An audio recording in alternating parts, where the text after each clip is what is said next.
가장 위대한 힘이 바로 감사입니다. 가장 위대한 힘이 바로 감사입니다라는 제목을 가지고 말씀을 전하도록 하겠습니다. 이른 아침입니다. 집중하기 좀 힘드실 거예요. 근데 좀 집중해서 한번 들어보시기 바랍니다. 출애굽기 12장 40절에서 41절을 보시면요, 정말 이거 중요합니다. 이거 꼭 이거 평생 기억하셔야 돼요. 출애굽기 12장 40절에서 41절을 보시면 이스라엘 자손이요 출애굽한 시기를 애굽에서 거주한 지 430년이라고 언급했습니다. 430년이요. 이스라엘 자손이 애굽에 거주한 지 430년이라 430년이 끝나는 그 날에 여호와의 군대가 다 애굽 땅에서 나왔은즉 이렇게 되어 있어요. 사실 애굽에서의 이 430년의 언급은요, 하나님께서 전에 오래전에 아브라함에게 맺으신 언약이었습니다. 제가 저번에도 한번 말씀드리지 않았습니까? 창세기 15장 13절입니다. 여호와께서 아브람에게 이르시되 너는 반드시 알라, 꼭 기억해라, 내 자손이 이방에서 객이되어 그들을 섬기겠고 그들이 400년 동안, 430년이 아닙니다, 400년 동안 내 자손을 괴롭히리니, 이렇게 말씀하셨어요. 그러니까 하나님께서 아브라함에게 자손과 땅을 약속해 주실 때에 아브라함의 후손들이 이방 땅, 그 땅이 어느 땅이냐? 이집트입니다. 그 이집트, 이 애굽에서 400년간 거주할 것을 말씀했다라는 겁니다. 그렇다면 430년은 뭐고 400년은 뭡니까? 이렇게 질문할 수 있어요. 다시 말해서 창세기에서 분명 아브라함에게는 400년이라고 말씀하셨고, 출애굽기에서는 왜 430년이라고 하는데, 어찌해서 이 30년의 그 차이가 있지 않습니까? 그것은요 되게 쉽게 알 수 있습니다. 야곱과 그의 아들들이요 이 이집트에 내려와서 30년이 지나고 요셉이 죽은 뒤에 요셉이 알지 못하는 새 왕이 일어나서 그 이후로부터 30년 이후로부터 400년의 노예 생활이 시작이 되었기 때문에 430년은 애굽에서의 그 요셉과 함께 생활했던 30년이고, 또한 애굽에서의 노예 기간이 뭡니까? 400년이기 때문에 총 연수가 바로 430년이라는 겁니다. 그런데 여기서 아주 중요한 포인트가 이거예요. 430년, 400년이 중요한 것이 아니에요. 이것을 제가 말씀드리려고 한 것이 아니라, 다시 말해서 430년의 연수가 중요한 것이 아니라, 하나님께서요 우리 인간을 통해서 구원의 역사를 이루시기 위해서 하나님께서 준비하신 그 시간이 바로 430년이라는 겁니다. 430년 동안 준비하시고는 그 실행에 옮기신 사건이 바로 어떤 사건이냐? 출애굽 사건이라는 거예요. 이것을 기억을 해야 돼요. 그런데 여기서 더 중요한 포인트가 바로 이겁니다. 열왕기상 6장 1절을 보시면요, 열왕기상 6장 1절을 보시면요, 솔로몬이요 예루살렘에서 성전을 건축한 시기를 이상하게 이렇게 얘기합니다. 출애굽 이후 480년이라고 언급을 해요. 이스라엘 자손이 애굽 땅에서 나온 지 480년이요.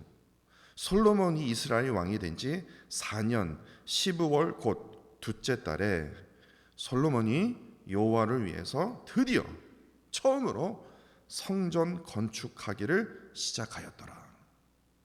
그렇다면 어째서 이 열왕기 이 저자는요 이 솔로몬의 이 성전 건축 시기를 언급하면서 특별히 왜 이 출애굽을 언급을 했을까요? 바로 이겁니다. 바로 성전 건축이요 이스라엘의 그 출애굽의 완성이기 때문에 그래요. 다시 말해서 출애굽을 한 이유가 뭐냐면 무엇입니까? 하나님의 성전 때문에 그래요. 하나님의 성전, 그걸 완성하기 위해서요. 출애굽이 이스라엘의 새로운 역사를 시작했다는 것을 의미하지 않습니까? 그렇다면 성전 건축은요 이스라엘의 새로운 뭡니까? 영적인 예배자의 그 시작을 알린다라는 겁니다. 그렇기 때문에 이게 중요해요. 하나님께서는 맨 처음에 아브라함 딱 한 사람, 다시 말해서 한 개인으로부터 언약의 약속이 시작이 됐어요. 그 한 사람 아브라함으로부터 한 언약의 그게 시작이 돼서 무려 430년을 하나님께서 준비하심으로써 이스라엘 백성들을 어떻게 합니까? 출애굽시킨 사건이 시작이 됐다라는 겁니다. 엄청난 사건이 시작이 됐어요. 그런데 그 역사가 시작이 됐는데 자신의 백성으로 삼으신 그 하나님께서 또다시요 480년을 준비하심으로써 뭐합니까? 하나님의 성전을 허락하심으로써 하나님께서 원하시는 그 제사장의 나라를 하나님께서 구약에서 나타나셨다라는 겁니다. 그렇게 아브라함 한 사람으로부터 시작된 그 언약의 약속은 결국에는요 어디에 이르렀습니까? 이스라엘 공동체, 이스라엘 나라를 이루었다라는 겁니다. 이스라엘 백성들을 향한 그 하나님의 그 구원의 역사는요 거의 430년 플러스 480년, 거의 1000년 동안요. 1000년 동안 단 한 번도 쉼이 없이 계속해서 뭐합니까? 준비해왔고 달려왔음을 우리가 구약에서 볼 수 있다는 겁니다. 그런데 그 1000년뿐만 아니라 구약에서도 놀랍고 엄청난 그 구원의 그 사역을 계속 주도하셨던 하나님께서요 변함없는 그 사랑을 우리가 깨닫게 되지만 하나님의 그 구원의 그 사역은 중요한 게 뭐냐면 지금 이 순간에도 멈추지 않는다라는 사실입니다. 그게 무슨 말이냐? 구약에서 이제 번쩍 뛰어서 이제 신약으로 넘어와서 하나님께서 그 구원의 그 사역을 이루시기 위해서 어떻게 합니까? 자신의 독생자의 아들 예수 그리스도를 이 땅에 보내주셨어요. 십자가를 통해서 구원의 사역이 계속 이어져 갔다라는 겁니다. 그런데 십자가에서 죽으심으로 이제 구원의 사역 이제 다 끝났다. 제사장의 나라에서 이제 하나님의 나라로 이제 끝났다. 나 이제 내가 할 일은 다 했다. 이게 아니에요. 지금 이 순간까지도요. 구원의 사역은 시작했는데 구원의 사역이 어떻게 끝납니까? 예수 그리스도께서 이 땅에 다시 오심으로써 그 구원의 사역이 이제 마무리가 되는 거예요. 그렇기 때문에 아직까지도 뭐합니까? 현재 진행 중에 있다라는 겁니다. 이처럼 그 구원의 사역을 통해서 정말 변함없으신, 다시 말해서 신실하신 하나님의 사랑을 이 성경 전체에서요 또한 우리의 삶을 통해서 우리가 강하게 느끼게 된다라는 사실입니다. 그렇기 때문에요 하나님께서 우리를 향한 그 하나님 사랑, 그 구원의 그 사역을 우리가 기억을 하게 된다면 우리의 입술에서는 무엇이 터져 나와야 됩니까? 감사와 찬양이 터져 나올 수밖에 없다라는 겁니다. 죄로 죽을 수밖에 없었던 우리의 영혼을 하나님께서 단 한순간도 포기하지 않고요 우리를 끝까지 붙들어 주시고 우리를 어떻게 하든 복의 은혜를 더하여 주시기 때문에 우리를 진짜 포기하지 않고 우리를 계속해서 회복시켜 주시는 그 하나님의 그 은혜를 깨닫게 된다면 우리의 삶 속에서 어떤 일들이 일어나야 됩니까? 우리의 입술에는 감사와 찬송이 떠나지를 않아야 된다는 겁니다. 감사와 찬양이 떠나지 않는, 끊이지 않아야 하는 이유는 우리를 죄로부터 끝까지 우리를 그래 너는 죄 지을 놈이야 그냥 나 포기할랜다 이게 아니라 끝까지 포기하지 않다라는 겁니다. 그 하나님의 그 변함없는 그 은혜와 사랑이 우리 안에 존재하기 때문에 우리는 항상 뭐합니까? 그 구원의 기쁨을 누릴 수 있는 것이에요. 우리가 쓰러진다 할지라도 우리가 낙심한다 할지라도요 그 구원의 기쁨이 우리 안에 있기 때문에 우리가 다시 일어서서 다시 하나님을 예배하고 다시 하나님을 찬양할 수 있는 거 아닙니까? 그렇기 때문에 그 구원의 기쁨이요 우리 안에 있으면요 우리는 세상에 살면서요 어떻게 할 수 있습니까? 늘 승리할 수가 있는 것이에요. 이게 중요합니다. 이런 의미에서 오늘 본문을 보십시오. 시편 30편이요 정말 특이합니다. 왜 특이하냐? 지금 여태까지 우리가 시편을 계속 살펴보는 이유가 바로 다윗이 써왔던 시편, 다른 거 말고요. 150편에서 73편을 73개를 그 다윗이 썼는데 그것을 지금 새벽마다 제가 지금 다 살펴볼 예정입니다. 그런데 시편 30편도 다윗이 썼어요. 그런데 성경을 한번 여러분들이 가지고 있는 성경을 잘 보시면요 그 시편 30편 우에요 표제어가 있습니다. 표제어가 뭐냐면 이 시편 30편이 누가 썼냐고요. 제목이 뭐냐고요. 표제어가 뭐냐고요. 거기에 보면요 다윗의 씨 그렇게 돼 있지 않습니까? 그리고 콤마하고 뭐라고 되어 있습니까? 성전 낙성가라고 되어 있어요. 다윗의 시이면서도 다윗이 썼다는 거예요. 그러면서 뭐예요? 성전 낙성가라고 불렀다는 겁니다. 그래서 특이해요. 이게 무슨 말이냐? 다윗이요, 하나님을 향한 고백이 뭐예요? 시로 써진 거예요. 근데 그 시가 결국에 어떻게 됩니까? 하나님의 성전을 완성한 후에 부르는 성전 낙성가가 됐다는 거예요. 이게 아주 중요한 포인트가 여기에요. 제가 이게 어떠한 과정을 통해서 이 시편 30편이 하나님의 성전을 완성한 후에 부르는 찬양의 노래가 되었을까 궁금하지 않습니까? 그래서 이제 주석을 찾아봤더니 학자들의 말을 따르면요, 솔로몬 때가 아니라 수르바벨 제2 성전의 이 봉헌 찬송으로, 아니면 유다의 마카베오 항쟁으로 인해서 유다의 마카베오는요, 그러니까 그 구약과 신약 사이에 400년이라는 그 시간이 존재하거든요. 구약과 신약 사이에 그 400년의 그 중간에 있었던 히스토리입니다. 유다의 이 마카베오 항쟁으로 인해진 이 성전 봉헌의 찬양 아니면, 이 부분에서 궁금하시면요, 언제가 돌아올지 모르겠지만요, 구약이 끝나면 제가 이 부분에 성경 공부를 할 겁니다. 그리고 아니면 유대인들이 매년 지키는 이 하누카 축제요. 하누카 축제 제가 예전에도 말씀드렸지만 하누카 축제를 통해서 이 시편 30편을 노래했다, 이러한 주장이 있다라는 겁니다. 그런데 어떻게 사용했던 간에 이게 중요한 것이 아니라 하나님을 향한 이 다윗의 이 개인적인 이 시의 이 고백이 결국에는요, 중요한 것이 뭐냐면 이 유대인 공동체를 위한 찬양으로, 노래로 활용되었다라는 것이 중요한 포인트입니다. 이것이 참으로 놀라워요. 왜냐? 오늘 이것이 왜 놀라우냐면요, 다윗이 왕이니까 그런 게 뭐죠? 그렇게 생각할 수 있는데 왜 이것이 참으로 놀랍게 제가 느껴지냐면요, 오늘 본문 시편 30편의 고백들을 자세히 살펴보시면요, 중요한 포인트가 무엇이냐면 자신이 병에 걸린 거예요. 질병에 걸렸어요. 근데 그 질병에서요, 하나님께서 구원해 주신 것에 대한 뭡니까? 감사와 찬양이, 나를 낫게 해주신 그 은혜에 대한 감사와 찬양이 결국에 뭐가 되었습니까?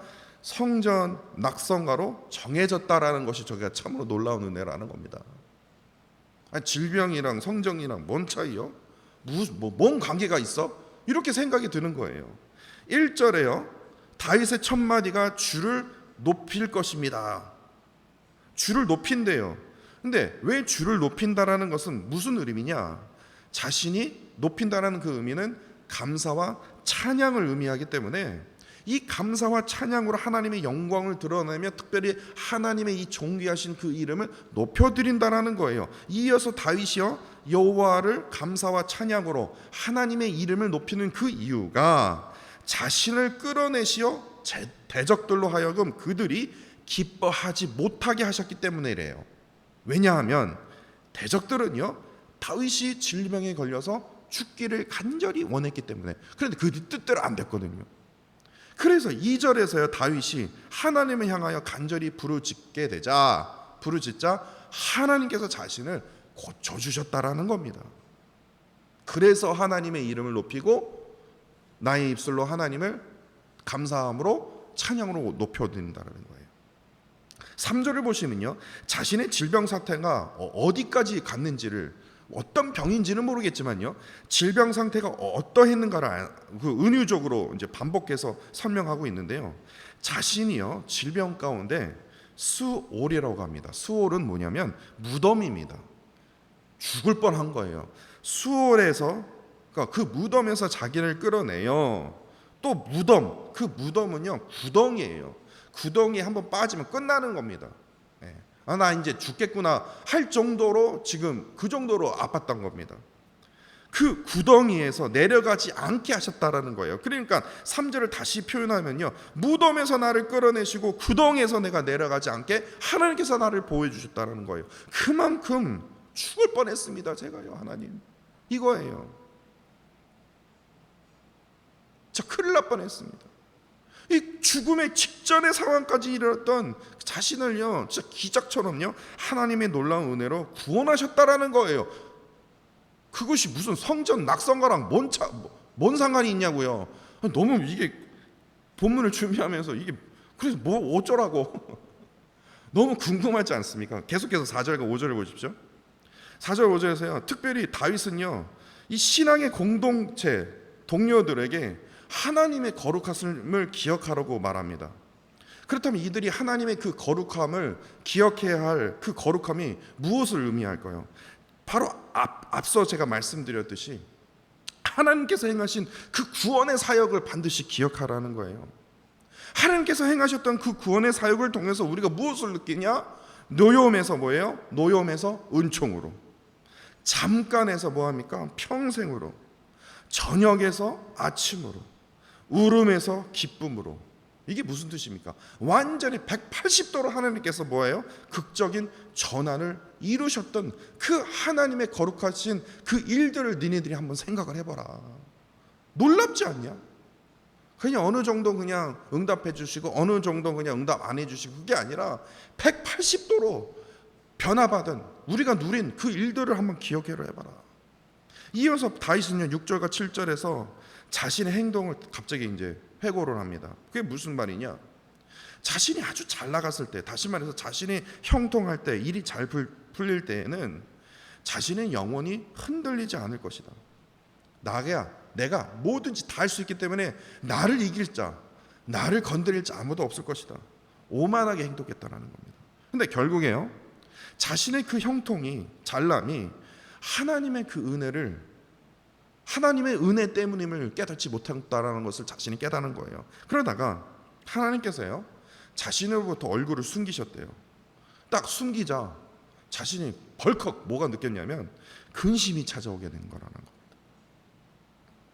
하나님의 얼굴을 딱 숨기시자 자신이 근심이 찾아온 거예요. 그러자 다윗이요, 참 똑똑한, 영적으로 똑똑한 다윗이었죠. 곧바로 하나님의 은혜 없이는 자신이 결코 형통할 수 없음을 자신이 깨닫게 된다는 거예요. 다윗에게 찾았던 그 근심이 바로 질병이었다라는 거예요. 그렇기 때문에 8절에서요 하나님께 부르짖으면서 이렇게 간구하지 않습니까? 9절입니다. 자신이 무덤에 내려가게 되면 죽기 무슨 유익이 있겠습니까? 진토, 다시 말해서 흙덩이가 하나님을 찬송할 수 있겠습니까? 내가 죽으면 흙으로 돌아갈 텐데 그 흙덩이 하나님을 찬송할 수 있겠으며 주의 진리를 선포할 수 있겠습니까? 이러면서 하나님께 따지면서요 하나님을 향해서 간절히 자신의 질병에 대해서 낫게 해달라고, 나 자신은 하나님의 그 이름을 높여드리며 하나님의 유익을 위해서 내가 살 존재인데 내가 하나님의 그 진리를 선포하고 하나님의 영원히 찬양할 사람인데 내가 죽으면 하나님 손해지 않습니까? 이 말이에요. 그러면서 10절에서요 자신의 그 부르짖음을 들으시고 또한 은혜를 베풀어 주셔서는 자신을 도우시는 하나님이 되어주시면 안 되겠습니까? 자신을 도우시는 하나님. 그러면서 간절히 간청합니다. 그러자 하나님께서 다윗의 기도를 들어주셨던 겁니다. 11절에서요 하나님께서 자신의 슬픔이 뭐가 되게 하셨습니까? 춤이 되게 하셨고, 베옷, 사람이 죽을 때 베옷을 입는데 베옷을 벗기시고 슬픔의 그 베옷을 벗기시고 뭐예요? 기쁨의 옷으로 입혀주셨음을 고백하지 않습니까? 다시 말해서 이게 무슨 말이냐? 자신의 행동과 감정과 뿐만 아니라 자신의 의복까지도요. 이게 무슨 말이냐면 내 자신을요 완전히 온전히 변화시켜 주시는 그 하나님의 그 구원을 자신이 몸소 체험했다라는 것을 지금 이렇게 고백하지 않습니까? 그러면서 이제 마지막 12절에서요 은혜를 체험한 이상 자신이 가만히 있을 수가 없는 것이에요. 다윗은요 특별히 여호와를요 나의 하나님으로 부르면서 영원히 주께 감사할 것임을 고백했다라는 겁니다. 그러니까 결국에 1절에서요 주를 높인다는 것은 자신에게 주를 높이는 것은 무슨 뜻이냐면 12절에 뭡니까? 영원히 감사하는 것이에요. 그렇기 때문에 시편 30편은요 주를 높이는 것은 뭐예요? 영원히 감사하는 것. 이러한 서머니가 됩니다. 그러면 다시 돌아가서 오늘 본문의 이 다윗의 고백이 어떠한 이유로 성전 낙성가가 되었을까요? 불러지게 되었을까요? 아무리 찾아봐도 찾아봐도 없어요. 저 스스로요 묵상하고 왜 이게 낙성가로 이게 지정이 되었을까? 계속해서 이제 제가 다윗이 보기도 해보고, 내가 질병에 걸려서 이러한 고백을 해보고, 그리고 시간이 지나서 그 후손들이 다윗의 삶을 보면서 왜 이것을 성전 낙성가로 불러지게 되었을까? 그러면서 아하라고 떠오르게 된 게 이겁니다. 다윗이요 질병으로 죽음의 문턱까지 이르는 것처럼 이스라엘 백성들의 그 역사를 한번 보십시오. 이 질병, 죽음의 질병과 같은 이 불순종의 죄로 하여금 어떤 일이 벌어졌습니까? 하나님의 성전이 죽음의 문턱에 이르러 결국에 바벨론에 의해서 처참하게 하나님의 성전이요 그냥 조금 금이 간 것이 아니라 완전히 무너져 버렸습니다. 완전히 무너져 버렸어요. 다시 말해서 다윗이 고백했던 처럼요 하나님의 이름을 높여야 할 그 성전이요 나의 몸이 자신의 이름을 높이는 성전이 되어버렸기 때문에 그 성전이 무너진 것이에요. 교만, 거짓, 이러한 아주 심각한 질병들이요 성전에 들어오게 된 것이에요.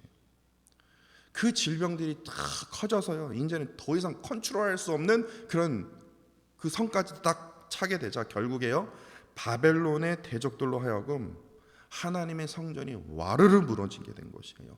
결국에 하나님의 성전뿐만 아니라 70년의 바벨론 포로 생활을 거쳐가면서 이스라엘 백성들이 깨달은 거예요. 내가 반드시 기억해야 할 것이 하나님의 거룩함이구나. 하나님의 거룩함이구나. 하나님의 거룩함을 잃어버리는 하나님의 그 성전은 반드시 무너질 수밖에 없겠구나. 그러면서 하나님께서 행하셨던 그 구원의 그 사역을 기억한 것이에요. 노염에서 은총으로, 울음에서 기쁨으로, 다시 말해서요 하나님을 예배할 때, 하나님을 제사할 때 하나님께서 항상 극적인 전화를 이루셨던 하나님의 은혜를, 하나님의 행하셨던 그 역사, 이전의 역사들을 살펴보면서 그들이요 하나님의 은혜 없이는 살 수 없는 존재이구나 라는 것을 깨닫게 된 것이에요. 결국에 하나님의 그 은혜 없이는 이스라엘이 형통할 수 없을 뿐만 아니라 이스라엘이 다시 쓸 수 없구나. 다시 쓰기 위해서는 어떻게 해야 되냐? 하나님의 그 구원을 향한 감사와 찬양이 이거밖에 없겠구나. 이것을 그들이 절실히 깨달은 것이에요. 더욱이 아브라함 한 개인으로부터 시작된 그 언약의 약속이 이스라엘 공동체에 이르기까지 이스라엘 백성들을 향한 하나님의 그 구원의 사역은 단 한 번도 쉼없이 계속해서 이루어졌음을 이스라엘 백성들이 포로 생활을 하면서 말씀을 통해서 그들이 깨닫게 된 것이에요. 그렇게 이스라엘 백성들은요 하나님께서 행하신 그 거룩한 일들을 하나하나 기억하면서 주님의 이름을 높이는 것이 결국에 영원히 감사하는 것이구나. 이것이 우리가 사는 길이구나. 이것이 우리가 회복하는 길이구나 라는 것을 어디서 깨닫게 되었다고요? 다윗의 시를 통해서 그들이 깨닫게 된 것이에요. 그렇게 제가 느낄 수밖에 없겠더라고요. 깨달을 수밖에 없겠더라고요. 그래서 그 다윗의 시가요 결국에 성전을 완성한 후에 부르는 노래, 낙성가가 되었다라는 겁니다. 이처럼요 우리가 여기서 무엇을 깨달을 수 있습니까? 나 자신과 공동체와 더 나아가 나라를 변화시키는 그 힘이 좋은 대통령이요? 좋은 리더요? 역사를 보면 무슨 좋은 리더를 뽑아서 아니에요. 감사해요. 불평이 시작되면 나라는 망할 수밖에 없어요. 감사해요. 다시 말해서 나 자신과 공동체와 더 나아가 나라를 변화시키는 가장 위대한 힘이 바로 무엇이냐? 바로 감사라는 겁니다. 감사해요. 감사해요. 시편 50편 23절을 이렇게 고백합니다. 시편 50편 23절입니다. 감사로 제사를 드리는 자가 나를 영화롭게 하나니 그의 행위를 옳게 하는 자에게 내가 하나님의 구원을 보이리라.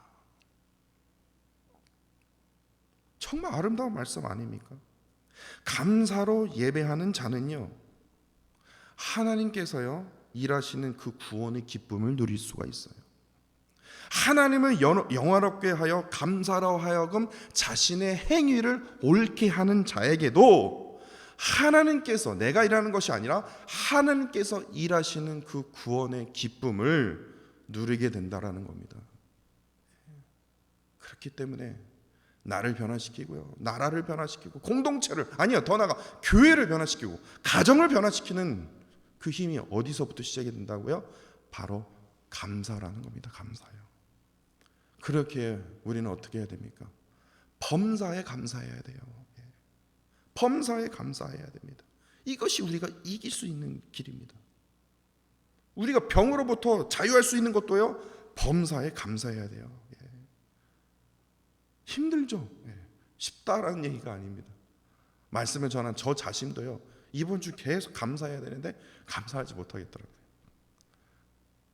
말씀이 준비 안 될 정도로 마음이 너무 힘들더라고요. 감사해야 되는데 감사가 안 돼요. 저 때문에 하나님께서 이거를 깨닫게 해주셨나 봐요. 평생 감사해야 된다. 범사에 감사해야 된다. 건강한 신앙의 자세는 어디서부터 시작이 됩니까? 감사로부터 시작이 된다. 감사할 때 우리가 어떻게 합니까? 하나님을 진심으로 높일 수 있는 것이에요. 하나님을 우리가 전심으로 찬양할 수 있는 것입니다. 감사할 때 뭐 합니까? 하나님께서 나 자신을요, 상처진 나 자신의 그 마음, 스트레스로 그냥 꽉 차인 내 마음에 어떻게 됩니까? 회복하게 해주세요. 치료해 주십니다. 감사할 때 뭐 합니까? 온전히 나 자신을 변화시켜 주시고 회복시켜 주신다는 겁니다. 지금 세상을 보십시오. 감사가 나옵니까? 그냥 불평이 그냥 가득 차여 있습니다. 아니, 유튜브 한번 보세요. 아유, 너무 감사해요.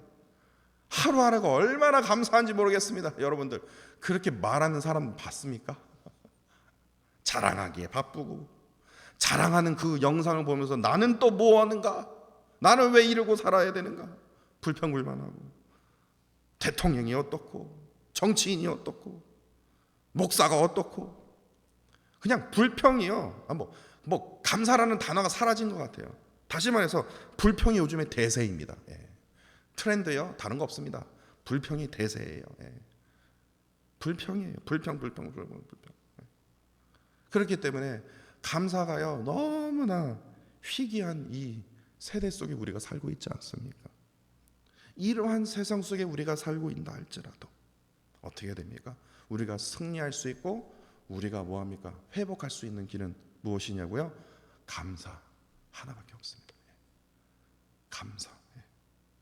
감사로 늘 승리하시는 저와 사랑하는 성도 여러분들이 되시기를 간절히 원하고 기도합니다. 기도하겠습니다. 하나님을 향한 감사가 이렇게 위대한 것임을, 또 이렇게 강력한 것임을 다시 한번 깨닫게 됩니다. 정말이지 우리가 살고 있는 세상이 불평의 대세이고 감사를 느낄 수 없는 세상임에도 불구하고도 하나님께서 우리를 위하여 구원의 사역을 끝까지 포기하지 아니하시고 지금 이 순간에도 우리를 위하여 일하고 계시는 그 하나님의 그 놀라운 한없는 은혜를 늘 기억하며 특별히 감사함으로 우리가 세상에서 승리할 수 있도록, 살아갈 수 있도록 주님 인도하여 주옵소서. 하나님의 신실한 그 사랑을 깨닫는 저희들의 그 입술에 늘 감사와 찬양이 넘쳐나도록 주님 인도하여 주시고, 오로지 감사로 주의 이름을 높여드리는 삶이 되도록 인도하여 주옵소서. 하나님을 향하여 정말로 간절히 부르짖는 자들에게 언제나 변함없는 그 은혜로 베풀어 주심으로 우리를 늘 도우시는 그 하나님과 동행할 수 있도록 힘과 용기를 주님 허락하여 주옵소서. 더욱이 우리 안에 그 구원의 그 기쁨이 우리 안에서 절대로 떠나지 않도록 주님 인도하여 주시고, 항상 감사로 예배하며 감사로 우리의 행위를 옳게 하도록 주님 인도하여 주옵소서. 주님 사랑합니다. 감사드리며 예수 그리스도 이름으로 기도합니다. 아멘.